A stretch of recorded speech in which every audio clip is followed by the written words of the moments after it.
Okay, so we'll start with a little bit of context.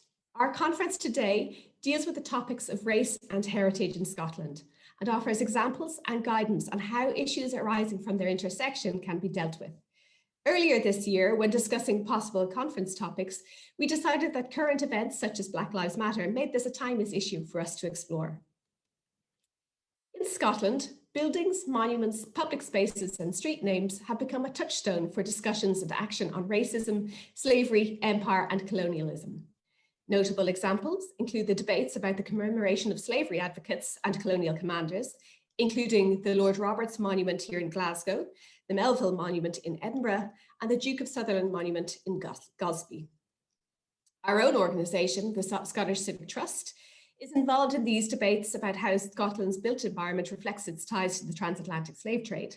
We are based, and indeed I'm here today, in our 18th century Georgian townhouse named the Tobacco Merchant's House, after a tobacco merchant who profited from the labour of enslaved people. This is a history that we're now actively looking at reinterpreting as part of our newly published strategy to address racism against people of colour. If you're interested in finding out more about our actions, you can find the strategy on our website. And in fact, we can probably post a link to the exact spot, Nikki, if you wouldn't mind doing that. Our own discussions and the sector-wide debates about how we deal with the built environment and issues of race reflect larger questions facing the heritage sector about who and what deserves to be remembered and how. As a sector, I think it's fair to say that we can struggle to find a way to approach such contentious issues. Our role as advocate for inclusive heritage means that the Scottish Civic Trust is delighted to invite you to participate in our conference today. Throughout the day, we'll discuss issues of race and heritage in Scotland and take the opportunity to reflect critically on our country's approach using examples from further afield. We will learn about how we can come to terms with difficult histories and share a more inclusive understanding of Scotland's built environment and cultural heritage. We've split the day into broadly 3 sections. This morning, we'll be learning more about Scotland's links with Black and Indigenous history and how that does or does not get expressed in our built heritage. After lunch, we'll be taking a look at the broader international challenge of dealing with race and heritage with our keynote speaker, Brent Leggs. We'll spend the remainder of the afternoon taking inspiration from those in the sector who are already finding ways to tackle the issues. We'll have question and answer points after each session, and at lunchtime, the Scottish Civic Trust staff will be sharing some of our own learning on how to be more inclusive in your heritage practice. A PDF of the programme is being posted in the chat should you like to have one on hand during the day. It's going to be a packed, information-full day, and I hope it'll be as inspiring for you to participate in as it has been for us to put it all together. Without further ado then, let's move on to our first presentation. So we're going to start with Scotland's Black history from Lisa Williams. Lisa is the founder of the Edinburgh Caribbean Association and curates a range of arts events as well as an educational and anti-racist programmes in schools and universities across Scotland. She runs Black History Walks of Edinburgh and is an honorary fellow in the School of History, Classics and Archaeology at the University of Edinburgh. She currently works as a writer and as a consultant to heritage organisations across the nation. Welcome, Lisa, and over to you.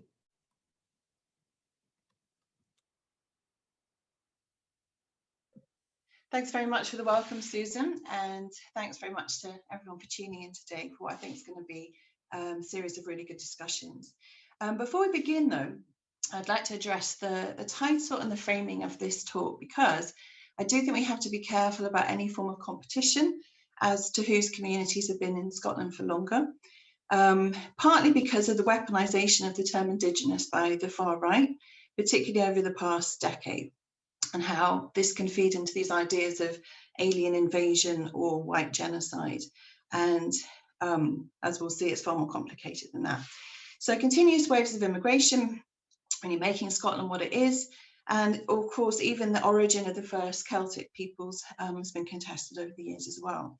So although race itself is a social and political construct, and very real effects in society, as we know, but with no actual basis in science, but something that's has been used to justify slavery and colonialism.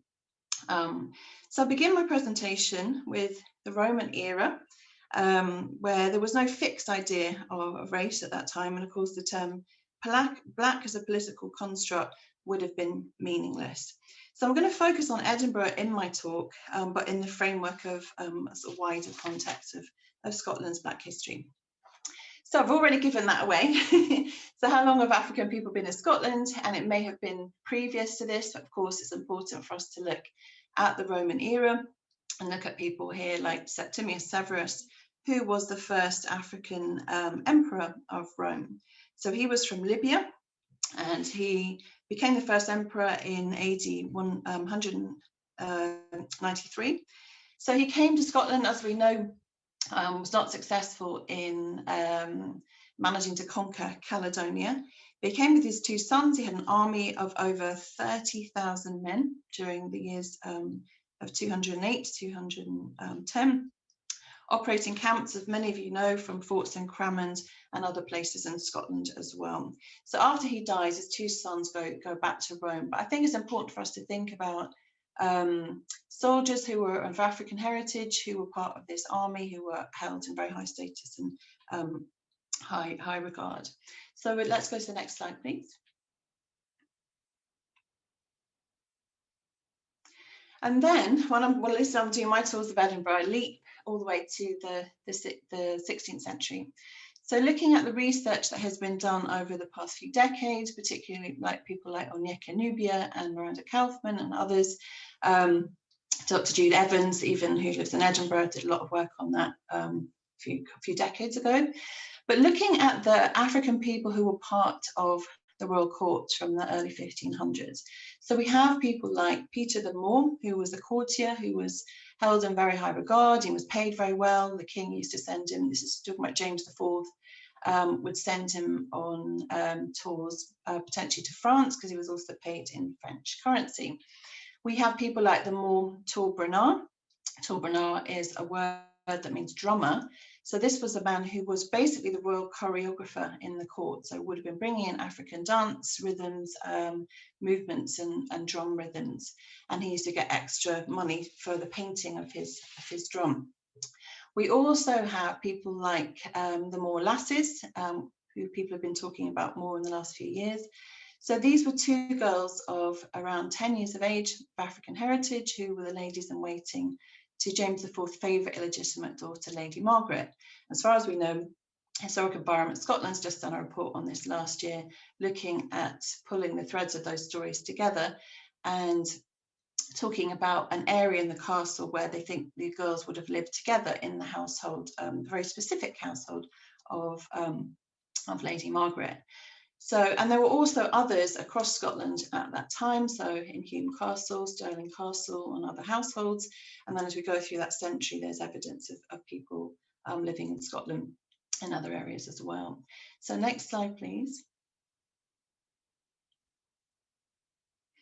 So what I'm going to attempt to do in the next, 20 minutes or so, is just give you an overview of what is really quite a complex story, of course. So obviously, the built heritage of Edinburgh really reflects that period where Scotland, and Edinburgh particularly, involved in the transatlantic slave trade system and colonialism more generally. And the kinds of Black people who come here during that period will obviously be in different situations, depending on whether they're mixed race, whether their father's Scottish and in a high position of power, maybe in a place like Jamaica, and they've sent their child here for education, for example. It will depend on your gender. It will depend, obviously women would have had different experiences as well. And there are people who are occupying a whole range of different positions. So some of them are very fierce abolitionists and radicals, some of them are teachers, as we'll see. And then, of course, we are still trying to find out as much as we can about those people who were considered to be enslaved, and people who came here as free people. And we're going to be looking at folks who came to Edinburgh right into the 20th century. So next slide, please. Very, very quick geography lesson for those of you not from the Caribbean or haven't spent time there, just to give you an overview of the kinds of places we're going to be talking about. I think it's important for us to know that Scots were involved in the Dutch Empire originally, in places like Suriname, unfortunately off the map, but if you think about it, just a bit more south of Venezuela, southeast of Venezuela. Suriname, which was part of the Dutch Empire, where You will see Highlanders getting involved in setting up sugar plantations as early as the 1670s. And of course, this is before the Acts of Union in 1707. Of course, when that happens, you get quite a very rapid development of involvement in the slave trade system. And you'll see Scots, of course, as we know, heavily involved in places like Jamaica, but also after that period, getting involved in what was called the Seeded Islands. So those smaller islands, as we start to go down to look towards Trinidad, just off South America there, if you look at those smaller islands just above, you'll see places like Grenada, which is a heavy, very Scottish presence. You'll probably see about 40% of the names in Grenada are Scottish. You've got an Arthur's Seat in Grenada, you've got an Arthur's Seat in Jamaica, and so on, and many other Scottish names which litter the landscape there as well. So you see a kind of land grab happening, particularly by Scots in those smaller islands in the 1760s, when those islands now become British rather than French. And you see a lot of connections with places like Bunce Island off Sierra Leone, very direct connections there. You will also see Scots getting involved in other areas and other empires after slavery comes to an end in most of the British Empire in 1834.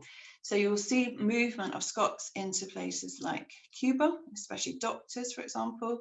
You will then see Scots getting involved in places like Brazil, which of course doesn't abolish slavery until much later, as we'll see. It's important to think about Hispaniola. See, we've got Haiti and Dominican Republic there, which was Hispaniola, and the role of Haiti in the Haitian Revolution, and the role of Scots, the role of Henry Dundas particularly, and those Scottish military men who went out to these areas as well. So next slide, please. So a very brief overview. Some of you will be more familiar with this than others. So like I said, talked about the Scots getting involved in places like Suriname, the Acts of Union, and of course, as most of us will know, Article 4 opening up the world to Scots at that point, and getting involved in the slave trade system and colonialism more generally. We all know about the tobacco merchants, the Glasgow merchants who made their fortune from tobacco in places like Virginia and Maryland, which was the Chesapeake. Of course, the War of Independence ruins that trade. And meanwhile, the development of sugar plantations has been happening in the West Indies. So see a massive boom in sugar. And then those seeded islands, particularly like places like Grenada, concentrate less on sugar and more on things like coffee and cotton and indigo. And we also need to think about what happens to the land in this process as well. So with all the suffering of enslaved people who are involved in the plantation system, what happens to the land in this is really important. So when those soils get degraded in a place like Jamaica, it also forces movement to other islands as well. We will know often about the legacy of the industries in Scotland, development of industry and the development of infrastructure, which pays, which was, you know, many of the profits that allowed that to happen would have come from from the East and the East India Company, but also in the West Indies as well. So just to take the linen industry as an example, you have the linen industry, which is subsidized by the government in the mid-18th century. The reason it's subsidized is because of the demand for this coarse, rough Osnaburg linen that is used to clothe enslaved people on plantations. Basically 2 outfits a year. By the time you get to Christmas and you're getting a new outfit, it may be in rags by that point. So it was a type of linen that you could not sell anywhere else. And the linen industry, like I said, was subsidized for that reason. And also it was linked with the development of the whiskey and the rum industries too. So it was done in order to support those because it was all connected. Slave trade legally ends, and I put British Empire here, should be ships rather than empire, but the slave trade legally ends on British ships in 1807. And it's important to think about the period between 1807 and when slavery in most of the British Empire, definitely in the West Indies, legally ends in 1834, particularly what happens to women during that particular period. And we can discuss that later. The apprenticeship period of the ex-enslaved, it doesn't end until 1838. And that is an area that I think we don't talk about enough, because one of the only reasons that emancipation could happen was a deal that was made, one with the compensation that was given to ex-enslavers, the 20 million that was taken from a bank loan, which a lot of us will know about, and about British taxpayers only paying that off until 2015. The other important part of that is the other 27 million pounds that was supposedly needed for emancipation to occur. And this came from the unpaid labour of now supposedly free people as part of this apprenticeship period, where you have to stay on the plantation that you've already been labouring on, you're not allowed to leave, and you're still not getting paid. So there was an awful lot of resistance on both ends about this. Sometimes from Edinburgh abolitionists like Henry Brougham, who were very much against it, and of course a lot of resistance in the West Indies itself. We then have the indenture system of Indian people and also people from China, which begins just after this period. And again, it's Edinburgh men who are often involved in kickstarting this, this process of moving people now across from Asia. So we have somebody like John Gladstone, who of course is the father of William Ewart Gladstone, and from Leith, that person who receives the greatest payout in compensation, equivalent to £83 million in our money today. And a lot of that money he invests into things like Scottish railways, like the Caledonian Railway, for example. One of the other things he does is organise this apprenticeship period.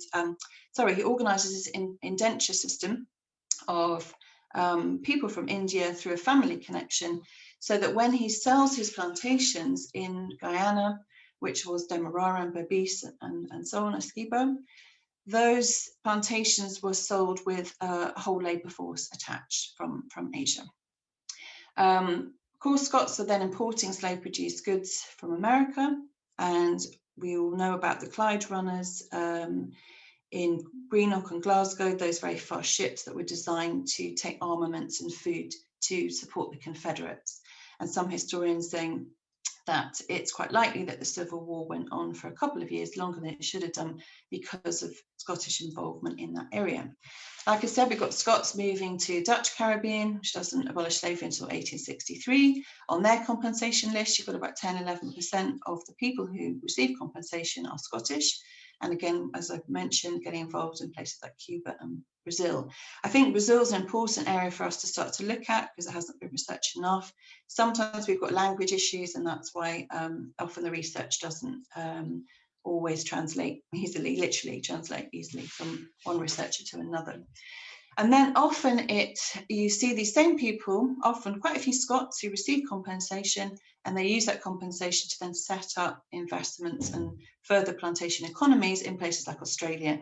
So often you'll see sugar planters moving across to places like Queensland and setting up plantations there immediately after this period where they're using forced Indigenous labour. You'll see Scots overrepresented in certain areas of the slave trade system.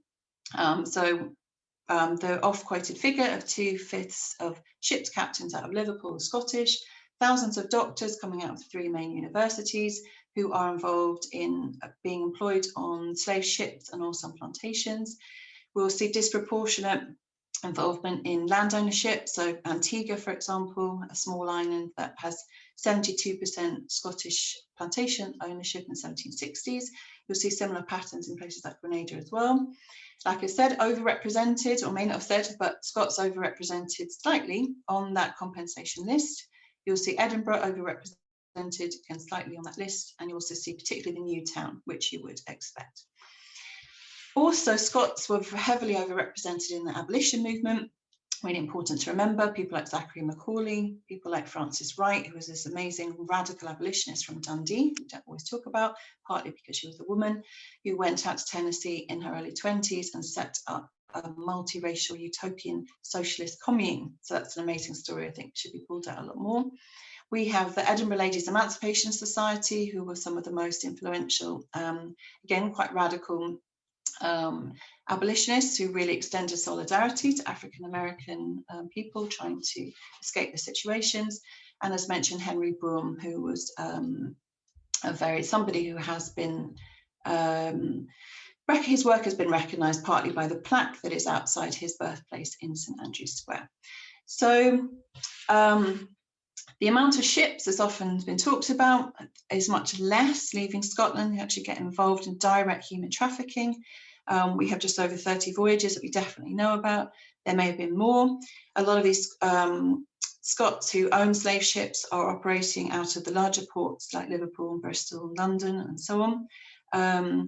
You will see some ships, for example, even leaving Leith and going to places like Gambia and taking people across to places like Barbados. You will, so yeah, we'll go to the next slide. Thank you. So much controversy, of course, over the last year, particularly about Edinburgh statues, Melville Monument being the flashpoint, and of course has been subject to a lot of controversy over the last few years. I think what's really important, because this comes up in conversations over and over again, is that this statue was highly controversial at the time. So originally, the idea was for him to be on a massive pyramid at the top of Arthur's Seat. This statue was then going to be further down into the other end of the new town, a lot of controversy around that. Even the Scotsman at the time was saying we don't need this statue because we already have a statue of Melville inside Parliament House from when he was a lawyer. And there was a lot of resentment against from working class people who were very opposed, very resentful about some of his very anti-democratic legislation that he put forth as well. So I think it's really important that he was critiqued. His role in the slave trade system and colonialism more generally was critiqued at home as well, again by Scottish people for the kinds of imperialist acts that he was carrying out. What people don't generally know too much about, it's really interesting if you start looking at the letters between Melville and a lot of his friends who he's put in positions of power as governors right across the Caribbean. Sometimes he will chide them for going a bit too far when they're carrying out things like genocide or starving out indigenous people in places like St. Vincent and carrying out genocides when they are fighting against people who were trying to self-emancipate.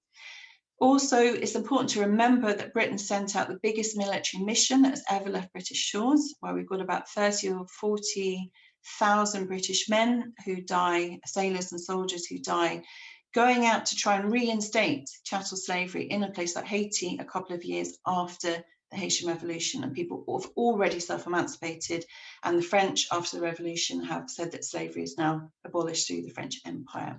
So next slide, please. Really important court case, I'm not going to go into all of them now, but the Knight versus Wedderburn case is the key one, 1778. Now Melville actually, when he was a young lawyer, was one of the counsels for Joseph Knight. There were other people who were also his counsel, like John Maclaren, who wrote a poem afterwards actually critiquing Dundas's imperialist actions. I think that's an interesting area to look at. So this case, just in a nutshell, most of you will know about this case or have heard of it. Sometimes it is situated or talked about in a way, particularly by lazy journalists, as Scotland abolished slavery in 1778, which is certainly not the case. Chattel slavery, of course, is still happening in the colonies. The case was to do with a young man from Jamaica, from the continent of Africa originally, taken over to Jamaica as a young boy, bought in an auction by Scotsman John Wedderburn. John Wedderburn brings him to Scotland a few years later, sets him up. So he sets up his estate in Ballandine, just outside of Perth, and Joseph Knight is living with him as his unpaid servant. Joseph Knight falls in love with a white Scottish servant, Annie Thompson from Dundee, and at that point, this is absolutely critical, they come to Edinburgh and they get legally married. If you're an enslaved person, especially a man of African heritage in somewhere like Jamaica, the code was set up at that point where you could not do something like that legally. So it's important for us to note that. And actually in this case, the fight was to do with the fact that Wedderburn wanted to hold him as a perpetual servant, and he actually wasn't considered to be an enslaved man even at that point, because slavery was not recognised in Scotland, and that had been made reasonably clear several decades earlier at the beginning of the 18th century. So that's something we can talk about too. Next slide, please. So freedom fighters in the Caribbean, really important that we know their names and histories. So very often I'll take people around Edinburgh, we'll look at the statues here, but also point out that statues of the freedom fighters on the other end, like Toussaint Louverture here of Haiti, have been commemorated and are commemorated across the Caribbean in the capitals of many of the Caribbean nations. And often they're the same people who are fighting on the other end of the men that are commemorated here. So as we know, the Haitian Revolution kicked off in 1791. It was the only successful war eventually to overthrow slavery completely and to declare emancipation. And we'll go to the next slide, please.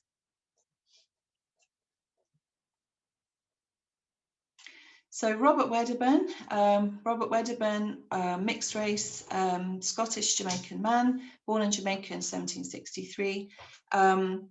He was a free man. It looks like he was manumitted by his father when he was about 3 years old.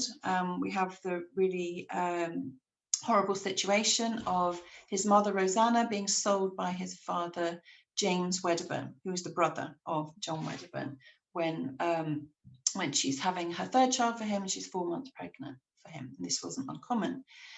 He ended up leaving the plantation that he's grown up on. He's grown up free, but he's grown up seeing all the trauma of what's happening around him, including what's happening to his mother, grows up with his grandmother. And he ends up in London doing all sorts of things to try and make a living, but becomes a very radical and impassioned speaker. Again, what's important is that he's part of this multiracial working class movement, the Spencean society. He comes up to look for his father when he starts running out of money. Again, he's married, he's starting to have a few children, and he comes to look for his father in the hope of being acknowledged and maybe getting some financial assistance. So he shows up at Inverest Lodge. I put the date there, but actually there is no firm date of his visit, so you can ignore that date. But he does show up to Inverest Lodge, and his father famously shuns him, and he's sent away with a cracked sixpence and half a glass of ale and told never to come back. What he does, though, he goes down to London, he becomes a Unitarian minister, and he uses that position to really rail against slavery and actually calls for violent revolution, especially in the early days on plantations. So you end up with this spy network of the British government coming into the church where he's speaking, and he ends up being jailed, which actually spares his life. And some of the other ringleaders are executed, also been transported. He published the Horrors of Slavery, with names and shames everything that's happened on the plantation, and that's when his half-brother, who is basically getting all of the inheritance, his white half-brother, who's in Edinburgh, makes his life extremely difficult after that. But that's a book that you can actually find still and read if you want to. So next slide, please. Malvina Wells' story. Really interesting. This is not actually a painting of Malvina Wells. We thought it was, at least I did, and other people have thought it was, until one of the descendants of the McRae family got in contact with me and sent me a painting of the real Malvina. So the girl on the right-hand side is actually a Scottish African girl. Looks similar in a way, in some ways, to Malvina. She was about the same age that Malvina would have come to Edinburgh. This girl actually stays behind in this small island of Carriacou, which is a small island 3 miles by about 5 miles just off the coast of Grenada, which is a heavy, heavy Scottish presence, basically run at one point by 2 Scottish brothers, George MacLean and John MacLean. So she actually stays behind, has children with the other brother, John MacLean. And in this picture, you'll see a mourning photo with the woman here, Janet MacLean, who was married to John MacLean, and John MacLean has just died. So she comes to Edinburgh the following year with her 2 daughters. She brings Malvina with her. Malvina's father is a Scotsman called John Wells, who went over on a slave ship on his way to Carriacou and ends up getting a job on this plantation. He starts having children with enslaved women shortly afterwards. So this is one of the children who he wanted to send to Scotland to have a different life rather than living in enslavement on a plantation. So Malvina Wells shows up on the census in many different addresses, and she worked with this family for over 70 years, and she was actually able to leave a testament of the equivalent of £68,000. She actually goes back to Carriacou and looks for family and spends some time there and comes back again. So her life is very, very interesting. And she's buried just off Princes Street in St. John's Episcopal Churchyard. So next slide, please. So I think The Scottish context makes it harder and easier.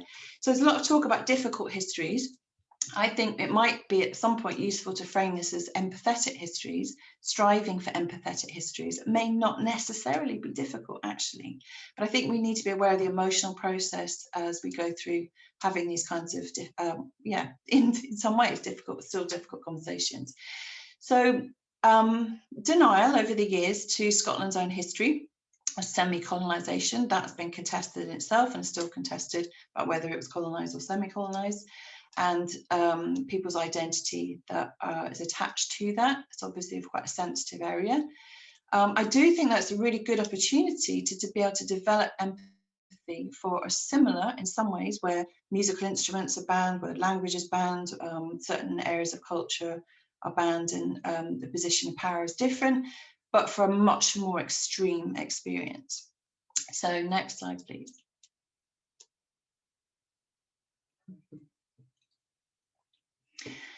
Again, another really controversial statue, especially this year, the David Hume statue in Edinburgh.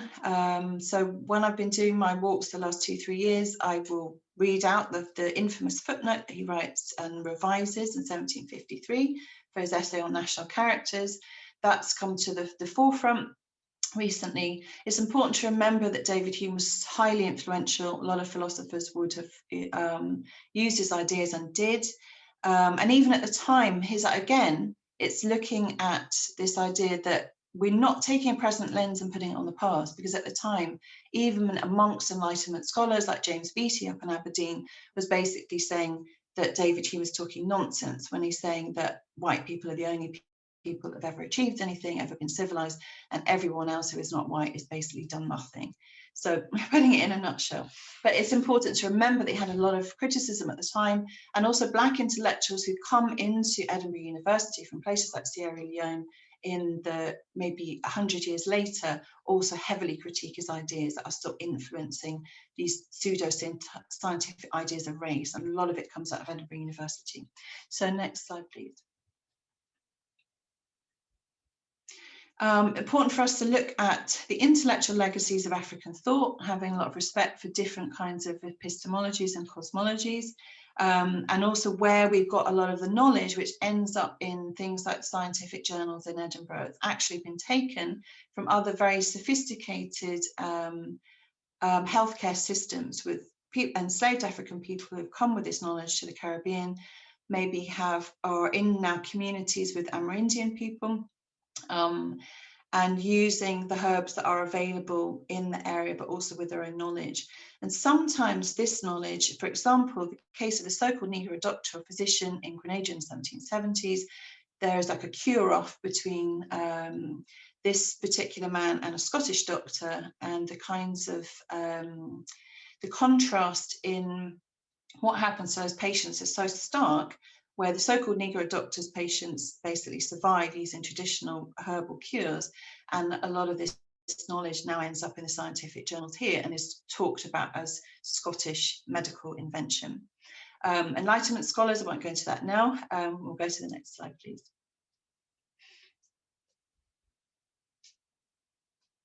John Edmondson, a lot of people have been talking about him. Again, people have been talking about him for decades, but definitely in Edinburgh much more recently.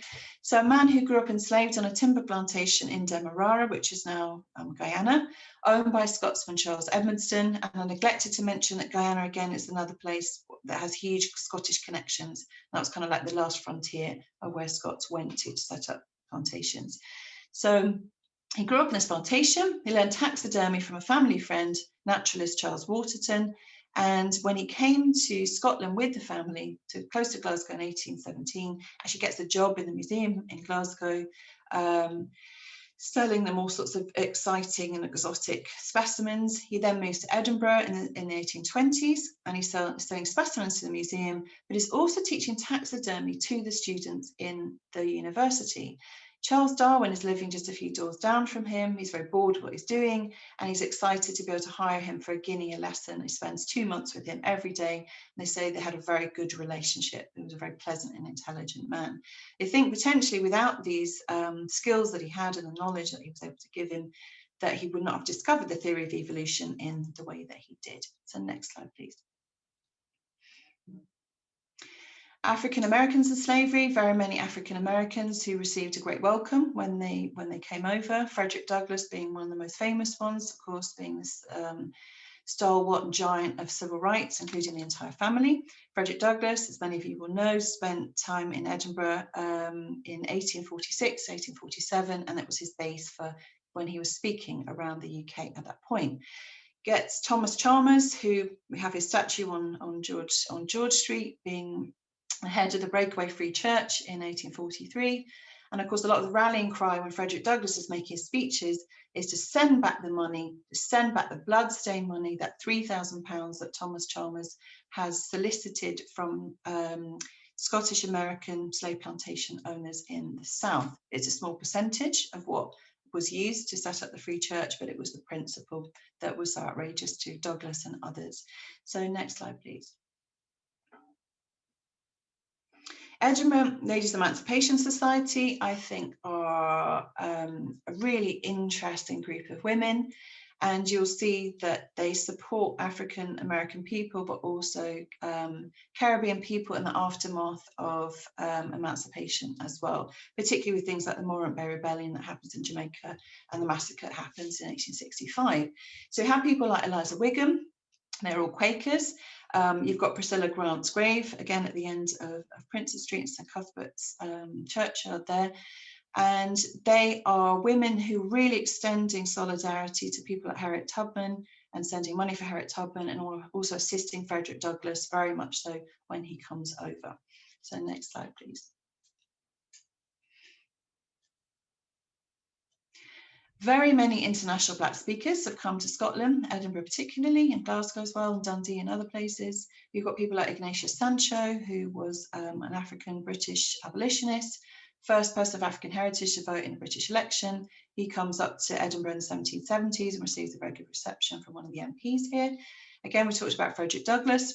We can also look at the period after this. We've got people like Ida B. Wells, who comes to Edinburgh in 1893, who is a very influential suffragist, journalist, civil rights leader, somebody who did something very similar to Rosa Parks about 70 years before on a train, for example. And she's assisted by a Caribbean man from Dominica, Celestine Edwards, who spent time in Edinburgh as well. So you see this networking happening, Caribbean and African American and African people at that point. We have Marcus Garvey. If you're from the Caribbean, or if you listen to reggae music, you're going to know about Marcus Garvey, one of our major global civil rights leaders who set up the United Negro Improvement Association in America, 1918. And he came to Edinburgh actually in 1914, where he writes a letter saying, I love Edinburgh, I love Bonnie, Scotland, have been treated extremely well, and I'm really having a very great time. And you see this again and again, the reception of Black speakers who come here very much supported by Scottish people. You've got people like Paul Robeson, who was a communist and Pan-Africanist, African-American man, and again, all those exciting videos where he's singing with the miners across Scotland. You have C.L.R. James, who was actually my grandfather's good friend, who was a very mighty Caribbean intellectual from Trinidad, who was a Marxist, a Pan-Africanist, and he comes to Edinburgh to speak at the university in the 1960s. So next slide, I think we're almost coming to an end. Edinburgh's Pan-African movement, and a lot of work has been done at the university, but Uncover Ed, so if you want to look at their website, you'll see a lot more. And you'll see this movement developing at the very beginning of the 20th century, with Caribbean and African people coming together at the university. I've got 2 minutes, which is perfect, 2 minutes left. So at the university, where there are 3 members that actually go down as part of the Pan-African Conference down in London at the 20th century, and they go on to do amazing things around the world to start to reclaim independence for colonised nations across the world. So next slide, please. I think it's the last one.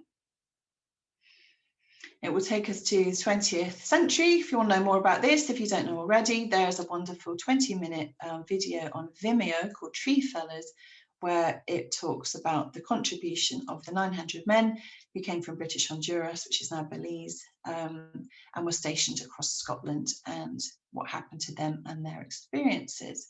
So that's the end of my presentation. I've sort of managed to sort of whiz you through a few hundred years of history, but there's very many more stories, of course, and there's huge amounts of depth to those stories as well. And I think what's interesting is all the connections between Edinburgh internationally that we don't always know about or appreciate. That sort of to put on a transnational lens, and realizing that Black history is not something separate. Of course, it's totally integrated with Scottish history and is Scottish history. So I think the more we can start to integrate it into all of our stories that we tell about Scotland, the better. So thank you for listening. I've put my contact details there if you want to follow me on various forums. I have a Facebook page about the walks, Black History Edinburgh, where I'll put up information from time to time. Same thing on Instagram, where I'll delve into some of those stories of the people that we've talked about today. So thank you very much. Thank you very much, Lisa. That was absolutely fascinating. And I'm sure I won't be the only one asking, when is the book coming out? Hopefully soon. I hope so. I thought that was really interesting and very, very dense. I think, like a lot of people, I wouldn't be aware a lot of those connections you were making. I was struck in particular by a reference you made to the fact that some of the compensation monies were used to invest in railways in Scotland. It makes me think that slavery money is a lot more insidious than we might be aware of. Yes. So many other points that were fascinating. So thank you so much for that. That was really, really great. Everybody, just to note that Lisa will be back for our Q&A session, which is happening at 11:45, along with our other two speakers from this morning. Thank you again, Lisa.